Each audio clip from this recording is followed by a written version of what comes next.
Blá, blá, blá, blá, blá. Olá, meus irmãos, a graça e a paz do Senhor. Aqui é a Carol Targino. Você está no canal Elocrentes, o canal que ama falar sobre a palavra de Deus. E o vídeo dessa semana traz uma reflexão, que é a reflexão do nosso tempo, da nossa vida. Não é possível, Senhor Jesus. Esse cão tá furioso. Eu não estou suportando mais. Eu estou no limite, Brasil.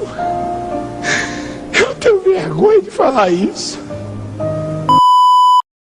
Mas seguindo, por que cenas como os Vingadores, como a batalha do Homem-Aranha e do Duende Verde, por que cenas como essas, batalhas épicas, prendem a nossa atenção como telespectadores? Por que a gente adora ver um vilão, tipo o cachorro que tá me perturbando, se dando mal? Brincadeira, eu amo os animais. Por que a gente gosta de ver o vilão perdendo, o vilão se dando mal? No caso, Thanos lá, na questão dos Vingadores. E a gente gosta de ver o bem vencendo. Por que nós temos essa inclinação para gostar desse tipo de ficção? Existe uma resposta para isso. E a gente vai tratar dessa resposta lá na Bíblia. Vamos ler Gálatas 5, do versículo 16 ao 25, onde nós vamos ver uma batalha do bem contra o mal dentro de nós. Então é possível que dentro de nós guerreie carne, o mal, e espírito, bem. Então acompanhem comigo a leitura. Eu estou lendo na versão Nova Almeida atualizada. E ela diz o seguinte: digo, porém, o seguinte: vivam no espírito e vocês jamais satisfarão os desejos da carne, porque a carne luta contra o espírito e o espírito luta contra a carne, porque são opostos entre si, para que vocês não façam o que querem. Mas, se são guiados pelo Espírito, vocês não estão debaixo da lei. Ora, as obras da carne são conhecidas, e são imoralidade sexual, impureza, libertinagem, idolatria, feitiçarias, inimizades, rixas, ciúmes, iras, discórdias, divisões, facções, invejas, bebedeiras, orgias e coisas semelhantes a estas. Ou seja, essa não é uma lista que acaba aqui. Declaro a vocês, como antes já o preveni, que os que praticam tais coisas não herdarão o reino de Deus. Mas o fruto do Espírito é amor, alegria, paz, longanimidade, benignidade, bondade, fidelidade, mansidão, que eu estou precisando, domínio próprio, também estou precisando. Contra essas coisas não há lei, e os que são de Cristo Jesus crucificaram a carne com as suas paixões e os seus desejos. Se vivemos no Espírito, andemos também no Espírito. Que mensagem poderosa o tio Paulo, a.k.a. apóstolo Paulo, dá aos Gálatas nessa passagem. E essa passagem, para nós cristãos de hoje, cristãos da atualidade, da contemporaneidade, ela é muito importante. Nós vivemos num mundo em que o bem e o mal, eles brigam o tempo inteiro. E parece que a gente vive de uma forma como se tudo que a gente pensa e quer fazer luta com o nosso espírito. Vou dar um exemplo. Nem tudo que a gente gosta de fazer é necessariamente uma obra da carne. Por exemplo, ir ao cinema, ouvir uma música, dançar. Mas parece que a gente fica tão preso nessa definição de bem e mal que coisas que são até boas, elas parecem que são mal. Então, eu só sou um cristão verdadeiro, por exemplo, se eu passo o dia lendo a Bíblia, se eu passo o dia em oração, se eu faço jejum 3 vezes na semana, e se eu perco um tempo vendo uma televisão, se eu vou a um cinema, se eu vou à praia, logo eu estou fazendo a minha carne prevalecer contra o meu espírito. Não é disso que o apóstolo Paulo está falando. Essas coisas têm até uma capacidade de serem ruins em nossas vidas. Mas elas por si só, essas coisas que praticamos, que estão fora do ambiente da fé, digamos assim, elas não nos afastam de Deus. Elas não são obras da carne. Por exemplo, é pecado ir ao cinema ver o filme da Marvel? Mas ele está cheio de referências de outras religiões, de outros mitos. Isso não é pecado. Pecado é quando isso ocupa um lugar muito grande em nosso coração. Pecado é você ir ao cinema no dia do culto de domingo à noite. convido de bicho. Você quer ir logo no momento em que a sua igreja tem uma programação. Pecado é a gente querer estar numa praia com amigos e fugindo da comunhão com os santos na igreja. Enfim, percebam que coisas boas por si só, coisas da vida, elas não têm a capacidade de fazer o nosso espírito ficar enfraquecido em relação à nossa carne. Mas nós devemos ter cuidado com essas coisas. Muitas vezes, coisas que parecem boas, que são coisas boas de se desejar, elas vão trazer para nós um abismo muito grande. Vou dar outro exemplo. Casar é errado? Não, casar é até uma coisa que a Bíblia estimula, né? Não é bom que o homem viva só. Mas quando eu faço disso um ideal da minha vida, quando eu torno isso o meu Deus, isso vira uma idolatria. E por causa dessa idolatria, eu sou capaz de cometer coisas e fazer coisas que são pecado. Por exemplo, quero casar a qualquer custo. Como que vou fazer isso? Vou me relacionar com várias pessoas ao mesmo tempo. Então, em busca de uma coisa boa, que era o casamento, eu acabei cometendo imoralidades, eu acabei tendo pensamentos impuros, provocando discórdias. Outro exemplo fora do âmbito do relacionamento. Eu quero ser bem-sucedida, eu quero ter uma boa profissão, eu quero crescer na vida. Mas em prol de crescer na empresa, eu minto, eu causo inveja, eu provoco discussões, porque eu estou pensando apenas no meu crescimento pessoal. Crescer não é errado, mas a forma como eu quero alcançar isso, tornando isso um Deus na minha vida, que é o errado. E é sobre isso que o apóstolo Paulo fala aqui nessa passagem. Nós vivemos como cristãos uma constante guerra, a carne e o espírito.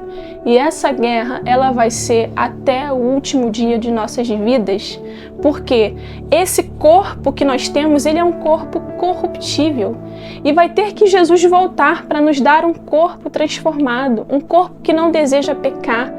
Os nossos hormônios, eles não são convertidos. Então, todo dia, igual aquela música do Thalles, todo dia o pecado vem e me chama. E a minha carne tem uma inclinação para atender esses desejos.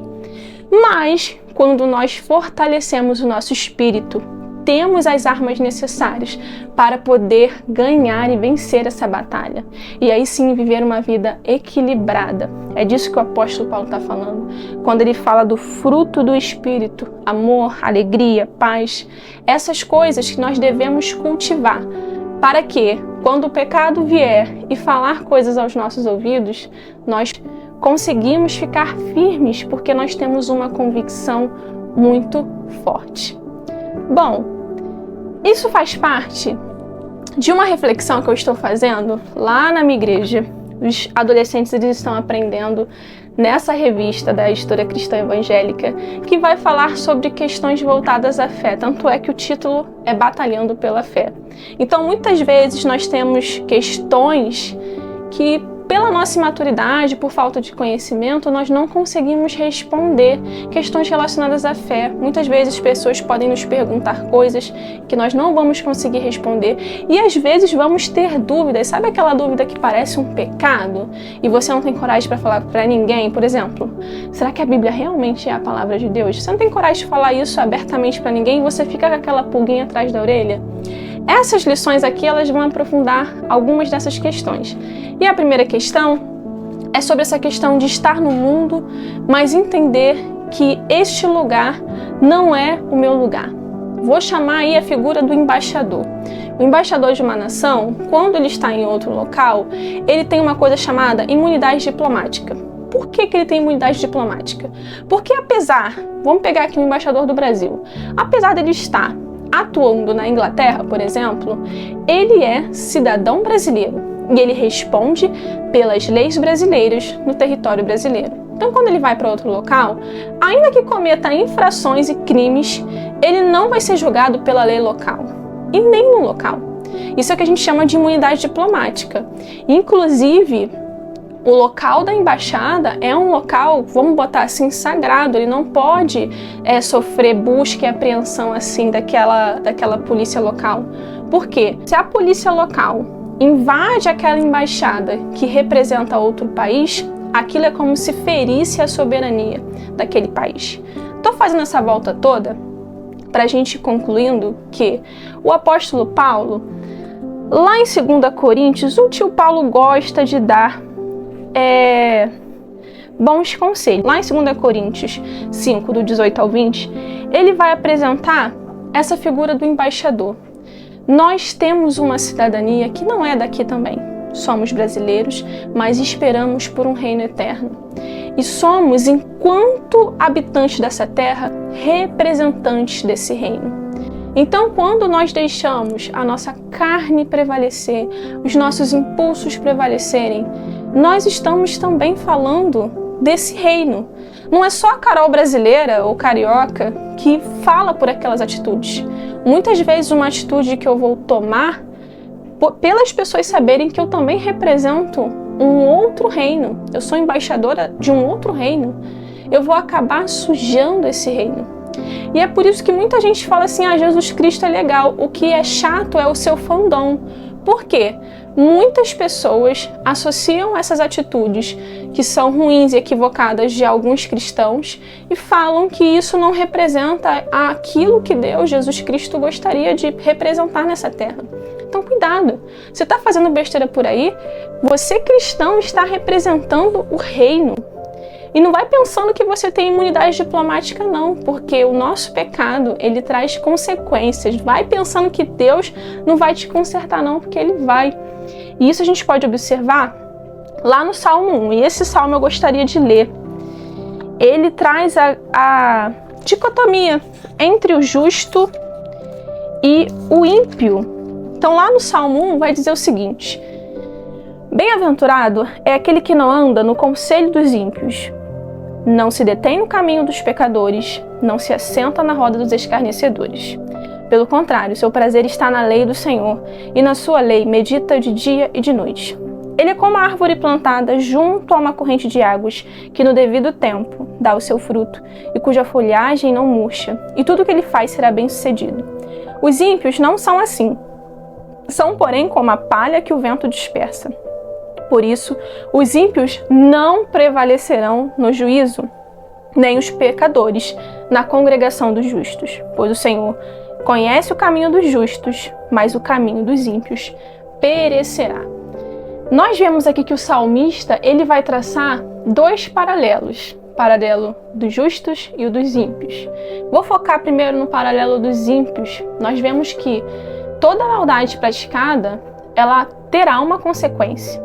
Então, a pessoa que tem uma vida de perversidade, a pessoa que comete aqueles pecados lá que o apóstolo Paulo falou, imoralidade, dissensões, pensamentos impuros, sobre tudo isso, ela prestará contas ao Senhor. Porém, o justo, ele faz aqui uma analogia muito boa. Ele é como uma árvore plantada junto a ribeiro de águas e que dá fruto na estação certa. Então pense, uma árvore bonita, uma árvore frutífera, é uma árvore que você olha e pensa, ali tem vida. Então faça uma reflexão hoje, nesse dia que você está vendo esse vídeo. Será que a minha vida reflete a beleza de uma árvore com vida? E essa vida não é a gente que dá, essa vida é o próprio Espírito Santo. Nós não somos perfeitos, inclusive uma árvore frutífera, ela pode ter ali alguma marca no seu tronco, ela pode ter algum problema, ela não é 100% perfeita, assim como nós não somos 100% perfeitos, mas uma boa árvore ela tem que dar frutos. Quais são os frutos que você tem gerado ao seu redor? Será que as pessoas olham você como um bom embaixador de Deus aqui na Terra? Ou então as pessoas olham e vê, nossa, mais um chato do fandom de Jesus Cristo, ou mais um para envergonhar o Evangelho. Pense e reflita nessa mensagem. E se você gostou desse conteúdo, se você curtiu essa reflexão, continue com a gente, siga, compartilhe. A gente vai tentar, eu sempre falo esse plural, e lembrando que eu sou professora de português, esse plural ele é muito usado na Bíblia também. Ele é um plural que a gente chama de plural majestástico, né? Porque parece um pouco mais humilde falar no coletivo do que falar eu vou trazer mais reflexões. Mas enfim, trarei reflexões dentro desse estudo. Acho que é muito relevante não só para adolescentes, para todos os cristãos espalhados pela face da terra. É importante nós falarmos sobre esses assuntos um pouco mais polêmicos e delicados que afetam diretamente a nossa fé. Que Deus te abençoe e a gente se vê na semana que vem.